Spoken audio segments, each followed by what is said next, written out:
नमस्कार दोस्तों, मैं सक्षम कुमार स्वागत करता हूं आप सभी का इस ब्यूटीफुल से चैनल पर। तो आज हम लोग कवर करने वाले हैं एक नया chapter work energy and power. तो मैं आपको थोड़ी सी स्ट्रेटेजी बता दे रहा हूं कि आखिर हम इस चैप्टर को किस तरीके से पढ़ने वाले हैं। तो सबसे पहले हम इस चैप्टर में वर्क पढ़ेंगे, जो कि इस चैप्टर का लगभग 15% घेरे हुए है पार्ट, ठीक है। और फिर उसके बाद हम सेकेंड पार्ट पढ़ेंगे, जो कि होने वाला है पावर। पावर इस चैप्टर में करीब 5% जगह लेके बैठा हुआ है, और बाकी की बची थर्ड पार्ट जो हम करने वाले हैं वो करने वाले एनर्जी। एनर्जी इस चैप्टर में लगभग 80% पार्ट कवर किए हुए हैं, ठीक है। तो सबसे पहले एक नई एनर्जी के साथ, एक नई ऊर्जा के साथ हम स्टार्ट करते हैं हमारा पहला टॉपिक वर्क, ठीक है। तो आखिर वर्क होता क्या है, तो देखिए डेफिनेशन पर बाद में जाएंगे। तो देखिए मैं आपको सबसे पहले समझाता हूं कि वर्क क्या होता है। अगर हम किसी ऑब्जेक्ट पर फोर्स लगा रहे हैं और उस ऑब्जेक्ट में डिस्प्लेसमेंट हो रहा है, अगर वो ऑब्जेक्ट डिस्प्लेसमेंट कर रहा है, तो वहां पे हम कह सकते हैं कि उस ऑब्जेक्ट में कहीं ना कहीं वर्क डन हुआ है, ठीक है। तो आप डेफिनेशन को पढ़िए, आप अच्छे से क्लियर हो जाएगा। Work is said to be done by a force when the force produces a displacement in the body, ठीक है। वर्क हम किसी भी ऑब्जेक्ट का कब बोलेंगे डन हो रखा है, कि जब जो फोर्स है, ठीक है, वो एक डिस्प्लेसमेंट प्रोड्यूस करे बॉडी के अंदर, ठीक है, जिस भी बॉडी पर वो एक्ट कर रहा है। तो ये चीज आप ध्यान रखेंगे। और यहाँ पे एक बात यहाँ पे लिखी हुई है, except perpendicular to the direction of the force. इस चीज को मैं आगे एक्सप्लेन करने वाला हूँ, जब अच्छे से समझ आ जाएगी। और यहाँ पे एक नोट में पॉइंट लिखा हुआ है, displacement is in direction of force. ये यहाँ पे इन डायग्रामों से आपको समझ में आने वाला है सब चीज अच्छे से, ठीक है। तो देखिए सबसे पहले हम पढ़ने वाले हैं, अगर थीटा 0 हो, थीटा मतलब थीटा यहाँ पे फोर्स और डिस्प्लेसमेंट के बीच का एंगल है, ठीक है। तो थीटा अगर 0 हो तो वर्क क्या होने वाला है, तो देखिए अगर थीटा 0 होगा मतलब फोर्स और डिस्प्लेसमेंट के बीच में एंगल 0 होगा। कैसे, मान के चलो इस बॉक्स को मैंने पुश करा आगे करते करते, यहाँ पे ले आया, मैंने फोर्स लगाया आगे की तरफ और डिस्प्लेसमेंट भी आगे की तरफ हुई, मतलब फोर्स और डिस्प्लेसमेंट के बीच का एंगल जो बनेगा वो क्या बनेगा, 0 डिग्री बनेगा, ठीक है। अब अगर मेरे को यहाँ पे वर्क निकालना हो तो वर्क यहाँ पे किसके बराबर आ जाएगा, फोर्स और मल्टीप्लाई में डिस्प्लेसमेंट, डायरेक्ट कर देते हैं हम इसमें मल्टीप्लाई, ठीक है। जब cos theta is equal to 0 degree का हो तो डायरेक्ट आप फोर्स और डिस्प्लेसमेंट की मल्टीप्लाई कर दीजिए, तो आपका वर्क निकल जाएगा, ठीक है। वहीं अगर अब मैं बात करूं फॉर एनी एंगल थीटा, अगर किसी एक एंगल की बात कर रहा हूं मैं, थीटा एंगल की, तो वहां पे फोर्स का क्या फॉर्मूला हो जाएगा, तो देखिए यहाँ पे वर्क का क्या फॉर्मूला होगा। वर्क की डेफिनेशन हमने पढ़ी थी कि वर्क जो है फोर्स, ठीक है, और डिस्प्लेसमेंट का प्रोडक्ट होता है, मल्टीप्लाई होता है, ठीक है। ये चीज आप आगे भी पढ़ने वाले हो कांस्टेंट फोर्स में, जब मैं आपको बताऊंगा, ठीक है, कांस्टेंट फोर्स के द्वारा जो वर्क होता है। तो देखिए यहाँ पे आपको वर्क की डेफिनेशन बता रखी है कि डिस्प्लेसमेंट और फोर्स का जो प्रोडक्ट होता है वो वर्क कहलाता है। पर एक शर्त होनी चाहिए कि डिस्प्लेसमेंट जो है फोर्स की डायरेक्शन में होनी चाहिए, या फिर फोर्स डिस्प्लेसमेंट की डायरेक्शन में, कोई भी एक चीज आप कंसिडर कर सकते हैं। मैंने यहाँ पे लिख रखा है कि डिस्प्लेसमेंट फोर्स की डायरेक्शन में होनी चाहिए, ठीक है। अब देखो फोर्स यहाँ पे ये बंदा लगा रहा है, ठीक है, डायग्राम पे मत जाना, जैसा भी डायग्राम हो समझने से मतलब रखना। देखो फोर्स इस डायरेक्शन में लग रहा है, ठीक है, ये बंदा इस ऑब्जेक्ट को, इस बॉक्स को खींच रहा है रस्सी बांध करके, इस डायरेक्शन में फोर्स लगा करके, ठीक है। डायरेक्शन मेरे ख्याल से आपको दिख रही होगी। अब देखो मेरे को वर्क निकालना है, तो वर्क हमने पढ़ा फोर्स और डिस्प्लेसमेंट का प्रोडक्ट होता है, पर फोर्स जो है डिस्प्लेसमेंट की डायरेक्शन में होनी चाहिए। यहाँ पे फोर्स देखो डिस्प्लेसमेंट के साथ थीटा एंगल बना रही है, इसलिए हम ये वाली फोर्स तो कंसिडर करेंगे नहीं। तो कौन सी फोर्स कंसिडर करेंगे, हम इसे पहले रिजॉल्व करेंगे, ठीक है, तोड़ेंगे इसे दो वेक्टर्स में। तो देखिए ये अगर यहाँ पे एफ है तो थीटा जिसके साथ बना रहा है वो हो जाएगा एफ कॉस थीटा, कहाँ लिखूं, यहाँ लिख दे रहा हूँ एफ कॉस थीटा, ठीक है। और जिसके साथ थीटा नहीं बना रहा वो क्या हो जाएगा, एफ साइन थीटा। तो हम हमेशा पैरेलल वाला कंसिडर करते हैं, मतलब दोनों की डायरेक्शन सेम होनी चाहिए। तो फोर्स कौन सा लेंगे हम इसमें, एफ कॉस थीटा, और मल्टीप्लाई में क्या रखेंगे, डिस्प्लेसमेंट। तो वर्क का फॉर्मूला क्या बन जाएगा, एफ इंटू में एस और यहाँ पे कॉस थीटा, ठीक है। तो मेरे ख्याल से यहाँ पे वर्क का आपको क्लियर होगा। अब आगे देखिए यहाँ पे क्या कर देंगे हम कि वर्क, ठीक है, वर्क किसके बराबर हो जाएगा, एफ और डॉट एस के, क्योंकि कॉस थीटा हटेगा जो कि एक डॉट प्रोडक्ट दिखाता है आपका, तो यहाँ पे एफ डॉट एस आ जाएगा वेक्टर, अगर फॉर्म में हम लिखना चाहें तो ये आ जाएगा, ठीक है। अब देखो वर्क यहां से आपको पता चल पा रहा होगा कि वर्क एक स्केलर क्वांटिटी है। यहां हमने प्रूव कर दिया है कि वर्क एक कैसी क्वांटिटी है, स्केलर क्वांटिटी है, ठीक है। तो यहाँ पे हम वर्क का लिख दे रहे हैं आगे कि ये एक कैसी क्वांटिटी है, स्केलर क्वांटिटी है, क्योंकि इसमें जो प्रोडक्ट हो रहा है वो कौन सा हो रहा है, डॉट प्रोडक्ट हो रहा है। ठीक है, ध्यान रखना, ये हमने प्रूव कर दिया है हमने। ठीक है, अब इस पे बेस्ड एक क्वेश्चन और करने वाले हैं हम। तो देखिए क्वेश्चन कुछ इस प्रकार से है कि एक पर्सन है, उसने बकेट को होल्ड कर रखा है, कितनी फोर्स अप्लाई करके, 10 न्यूटन की फोर्स अप्लाई करके। तो यहाँ पे हम यहाँ पे डायग्राम ड्रॉ कर दे रहे हैं। ये मान के चलो कोई पर्सन है, ठीक है, इसने बकेट को होल्ड कर रखा है। तो यहाँ पे हम बकेट बना दे रहे हैं, ये रही बकेट, और यहाँ पे ये रहे इसके हाथ। ठीक है, ये इसके हाथ, ये रहे। ठीक है, इसने एक बकेट को होल्ड कर रखा है, कितनी न्यूटन की फोर्स लगा के, तो यहाँ पे हम क्लियर करेंगे 10 न्यूटन की फोर्स लगा के। तो इसके हाथ इस बकेट पर कितना फोर्स लगा रहे हैं, 10 न्यूटन का फोर्स लगा रहे हैं।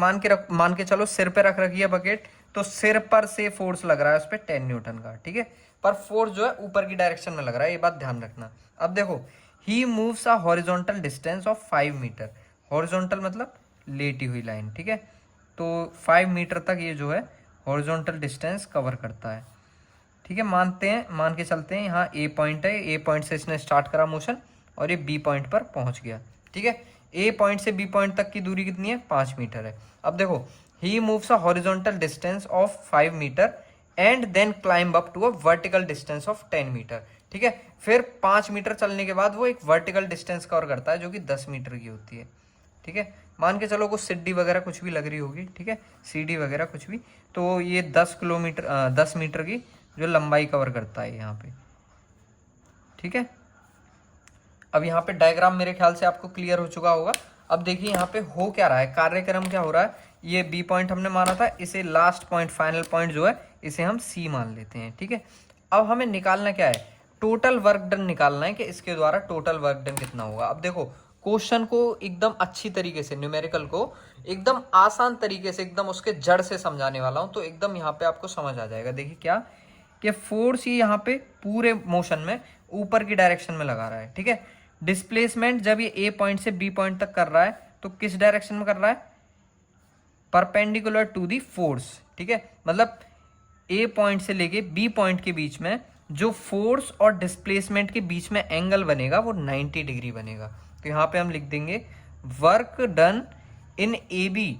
ठीक है, वर्क डन जो है ए बी पाथ पे क्या रहेगा, वो बराबर रहेगा फोर्स इंटू डिस्प्लेसमेंट के, है ना। हम फॉर्मूला पढ़ते हैं एफ एस कॉस थीटा, ये फॉर्मूला हम पढ़ के आ चुके हैं। अब देखो एफ मल्टीप्लाई में एस, कॉस थीटा की वैल्यू क्या होगी यहाँ पे, कॉस 90 डिग्री। ठीक है, तो कॉस 90 की वैल्यू आप जानते हैं किसके बराबर होती है, 0 के बराबर होती है। तो वर्क ए बी पाथ पर कितना निकल के आ गया, 0 निकल के आ गया। ठीक है, ये चीज आप ध्यान रखेंगे। अब हम निकालेंगे कि वर्क इन बीसी पाथ। ठीक है, वर्क ड्यूरिंग बीसी पाथ कितना होगा, work done during BC path. तो यहाँ पे वर्क डन ड्यूरिंग बीसी निकालेंगे हम, ये भी फॉर्मूला हम लगाएंगे एफ एस कॉस थीटा। ठीक है, वो थीटा 1 मान लेंगे हम और इसे थीटा 2 मान लेंगे। अब देखो थीटा 2 कितना होगा, यहाँ पे जब ये बंदा पहुंचेगा, जब भी बाल्टी इसके हाथ में ऊपर की साइड ही लग रही होगी, मतलब फोर्स जो लग रही होगी इस डायरेक्शन, मतलब बीसी पाथ पर भी वो किधर लग रही होगी, अपवर्ड डायरेक्शन में लग रही होगी। ठीक है, और ये क्योंकि क्लाइंब जो करेगा वो भी अपवर्ड डायरेक्शन में क्लाइंब करेगा, तो इसलिए यहाँ पे जो डिस्प्लेसमेंट होगी वो भी अपवर्ड डायरेक्शन में होगी। तो थीटा 2 की वैल्यू क्या हो जाएगी, यहाँ पे 0 डिग्री हो जाएगी, क्योंकि फोर्स और डिस्प्लेसमेंट बीसी पाथ पर सेम डायरेक्शन में होंगे। ठीक है, तो work done during BC path is equal to कितना हो जाएगा, फोर्स कितनी दे रखी है, 10 न्यूटन की दे रखी है, मल्टीप्लाई में displacement 10 metre, cos theta cos 0 degree जो कि आपका 1 के बराबर आता है। तो work done during BC path 10 into 10 100। अब देखो वर्क डन की ऐसा यूनिट हम आगे पढ़ने वाले हैं जो कि जूल होती है। ठीक है,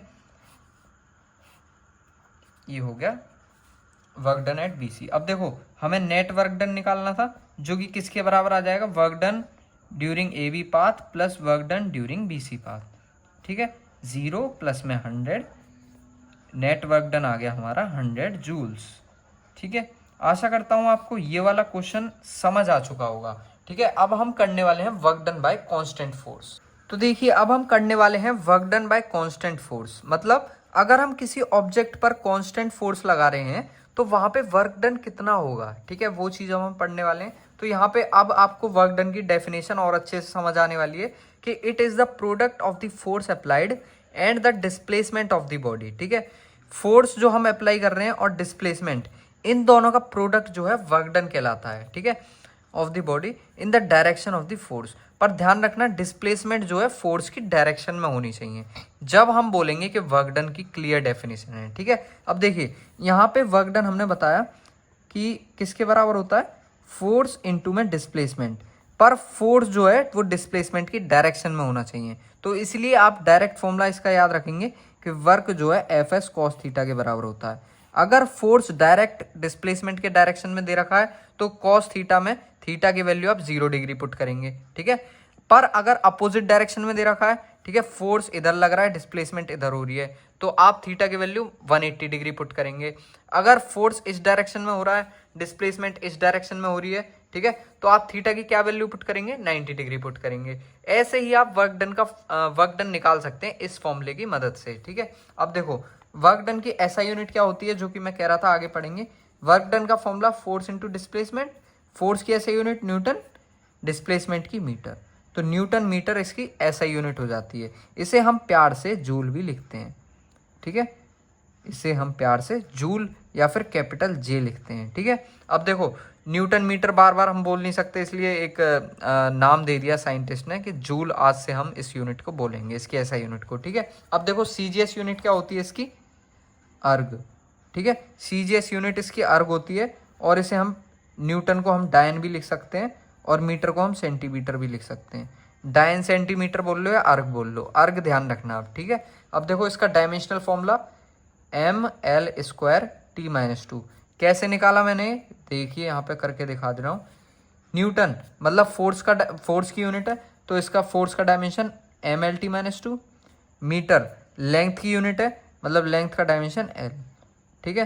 तो यहाँ पे अगर आप डायमेंशन को जोड़ेंगे तो आपका ml² t-2 आ जाएगा आंसर, ठीक है। अब देखो अगर मैं वेक्टर फॉर्म में अगर आपसे बात करूँ कि आपको कांस्टेंट फोर्स अगर गिवन हो, ये रहा कांस्टेंट फोर्स, और आपको कोई एक डिस्प्लेसमेंट गिवन हो, तो वर्क कैसे निकालेंगे आप, देखिए कैसे निकालेंगे। यहाँ पे आपको फोर्स गिवन है इन वेक्टर फॉर्म, ठीक है, एफ एक्स आई कैप, एफ एक्स क्या है यहाँ पे कोई भी वैल्यू हो सकती है इन एक्स डायरेक्शन, जैसे 3, 2, 5 कुछ भी हो सकती है, ठीक है। ये वाई डायरेक्शन में फोर्स की यूनिट मतलब मैग्नीट्यूड, ये चीज़ है, ठीक है। तो अगर आपको वर्क निकालना हो तो आप क्या करेंगे, फोर्स इंटू डिस्प्लेसमेंट करेंगे, ठीक है, फोर्स इंटू डिस्प्लेसमेंट। तो अगर इस टाइप में इस सीरीज में आपको कभी भी गिवन हो, आगे क्वेश्चन करने वाले हैं, अगर इस सीरीज में कभी भी क्वेश्चन गिवन हो तो आप क्या करेंगे, डायरेक्ट एक्स डायरेक्शन के फोर्स को एक्स डायरेक्शन की डिस्प्लेसमेंट से मल्टीप्लाई कर देंगे, एफ एक्स, ठीक है, मल्टीप्लाई में एक्स, ठीक है, प्लस का साइन लगाएंगे। अब जे कैप मतलब वाई डायरेक्शन के फोर्स को वाई डायरेक्शन के डिस्प्लेसमेंट से मल्टीप्लाई कर देंगे, मतलब F force in Y direction multiplied by Y, ठीक है, प्लस का साइन लगाएंगे, F in Z direction, force in Z direction multiplied by Z. तो ये आपका फॉर्मूला कंप्लीट है इन वेक्टर फॉर्म, ठीक है। एक क्वेश्चन इस पे बेस्ड करते हैं। देखिए क्वेश्चन कहता क्या है कि अगर फोर्स आपको गिवन है और डिस्प्लेसमेंट आपको गिवन है तो वर्क डन फाइंड करिए। तो यहाँ पे देखो डिस्प्लेसमेंट में जे कैप पहले लिख रखा है, आई कैप बाद में, तो पहले इसे सही कर ले रहे हैं। तो एस वेक्टर किसके बराबर आ जाएगा, 2 आई कैप माइनस 1 जे कैप प्लस 4 के कैप। ये गलती आप एग्जाम में मत करके आना, पहले उसमें चेक कर लेना कि आखिर कौन सी चीज़ किस सीरीज में गिवन है, ठीक है। अब देखो अब मेरे को वर्क डन निकालना है। वर्क डन डायरेक्ट किसके बराबर हो जाएगा, एफ एक्स मल्टीप्लाई में एक्स, ठीक है, मतलब 2 इंटू 2 4 प्लस 3 इंटू -1 -3, ठीक है, साइन का ध्यान रखना, 9 इंटू में 4 36, ठीक है। तो वर्क डन निकल के आ जाएगा यहाँ से 4 - 3 1 1 + 36 37 जूल, ठीक है, 37 जूल। ये यहाँ पे वर्क डन आ चुका है। अब हम नेक्स्ट करते हैं work done by variable force. मतलब अगर हम किसी ऑब्जेक्ट पर वेरिएबल फोर्स अप्लाई कर रहे हैं तो वहां पे वर्क डन क्या होने वाला है। तो अब देखिए work done by variable force, ठीक है। तो यहाँ पे मैं पहले आपको समझा दे रहा हूँ थोड़ा अच्छे से। मान के चलो किसी एक ऑब्जेक्ट पर आप एक ऐसा फोर्स लगा रहे हो जिसकी वैल्यू, जिसका मैग्नीट्यूड या फिर डायरेक्शन डिस्प्लेसमेंट या फिर पोजीशन के साथ चेंज होती जा रही है, तो वहां पे जो वर्क डन होगा वो work done by variable force होगा, ठीक है। एक और बार समझाता हूँ। मान के चलो आप किसी एक ऑब्जेक्ट पर ऐसी फोर्स लगा रहे हो जिसका मैग्नीट्यूड या फिर डायरेक्शन पोजीशन के साथ चेंज होता जा रहा है, तो वहां पे जो वर्क होगा वो work done by variable force होगा। ठीक है, एक बार डेफिनेशन पढ़ लीजिए। It is the energy transferred when a force whose magnitude or direction changes with position acts on an object, then the work done is said to be variable force work done। ठीक है, ये हो जाएगा। अब देखिए इसका अगर मैं फॉर्मूला बताऊं तो देखिए, अगर वेरिएबल फोर्स है तो वहां पे एक स्मॉल चेंज इन डिस्प्लेसमेंट होगा। ठीक है, अगर स्मॉल चेंज इन डिस्प्लेसमेंट है तब हम कहेंगे कि वहां पे मतलब स्मॉल चेंज इन डिस्प्लेसमेंट के साथ जो फोर्स आएगा वो वेरिएबल फोर्स आएगा। ठीक है, अब अगर मेरे को यहाँ पे वर्क डन निकालना है तो वो जो वर्क डन आएगा वो भी स्मॉल वर्क डन आएगा, क्योंकि स्मॉल चेंज इन डिस्प्लेसमेंट मैंने लिया है। ठीक है, अब वर्क डन मेरे को निकालना है तो वर्क डन निकालने के लिए क्या करूंगा, दोनों साइड इंटीग्रेशन का साइन लगा दूंगा। ठीक है, दोनों साइड इंटीग्रेशन का साइन लगा दूंगा। तो अब इंटीग्रेशन का साइन लगाया तो इंटीग्रेशन करना भी पड़ेगा। डी डब्ल्यू का इंटीग्रेशन डब्ल्यू बराबर किसके, फोर्स जो कि वेरिएबल होगा यहाँ पे मल्टीप्लाई में डी एस। ठीक है, ये आ जाएगा, ये यहाँ पे डायरेक्शन के साथ।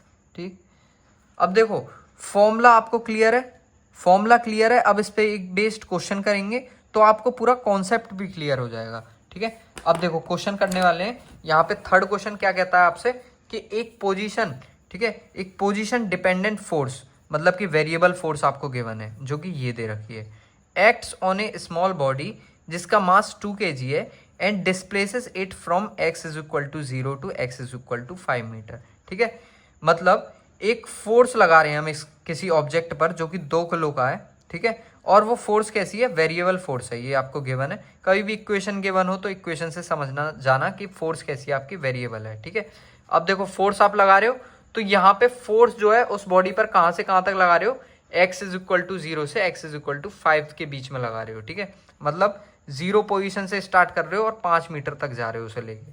तो यहाँ पे जो वर्क डन आएगा वो कितना आएगा वो फाइंड करना है हमें। तो वर्क डन का फॉर्मूला हम पढ़ चुके हैं, क्या होता है, एफ डॉट डी एक्स का इंटीग्रेशन होता है। ठीक है, अब पुट कर लेंगे यहाँ पे एफ डॉट डी एक्स की वैल्यू।